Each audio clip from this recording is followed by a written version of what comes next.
स्वागत है मेरे YouTube चैनल यस कुमार हिंदीवाला। आज का हमारा जो विषय है, हम लोग आज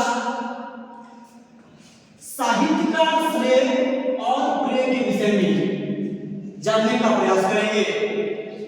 इसका जो है साहित्यिक प्रभाव कालजयी रचनाकार जयेंद्र कुमार जी ने किस तरह से बताया है। इसमें जो इसकी विधा है वो निबंध विधा। इसका प्रकाशन वर्ष 1953 है। इसके सारांश को हम लोग समझने का प्रयास करेंगे। ये श्रेय और प्रेय भारतीय चिंतन परंपरा, विशेषकर कठोपनिषद से निकलते हुए गहरे अर्थ वाले शब्द हैं।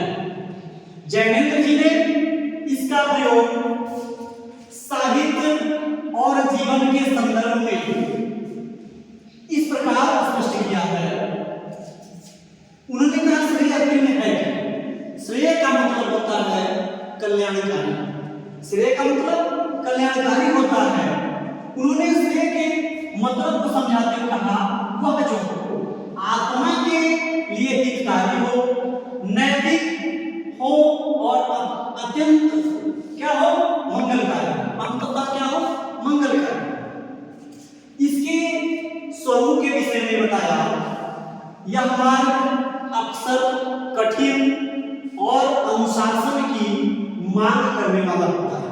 यह जो मार्ग है यह अत्यंत कठिन होता है, अनुशासित होता है, ठीक है, और अनुशासन चाहता है। इसका हमारे जीवन पर महत्व क्या है? साहित्य पर महत्व क्या है? ऐसा साहित्य जो केवल मनोरंजन न करे बल्कि समाज और व्यक्ति के चरित्र का निर्माण करे और उसे सत्य की ओर ले जाए। ये हमारे श्रेय का हमारे जीवन में या साहित्य में महत्व होता है। दूसरा इसका जो श्रेणी है वो क्या है? प्रेय है। प्रेय का अर्थ होता है प्रिय लगने वाला।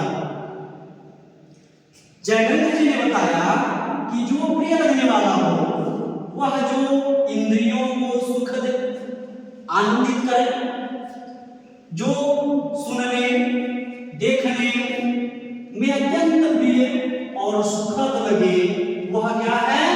हमारा प्रेय है।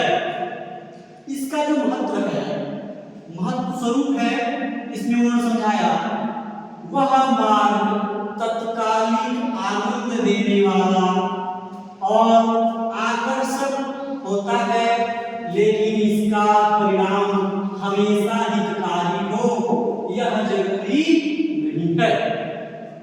जो ये दूसरा श्रेणी है प्रेय का, ये हमारे जीवन में हमेशा हितकारी है जरूरी नहीं है, क्योंकि यहाँ आनंद की बात की गई है और लोगों को आनंद किसी भी रूप में मिल सकता है। किसी को पीड़ा दे करके भी लोग आनंदित होते हैं।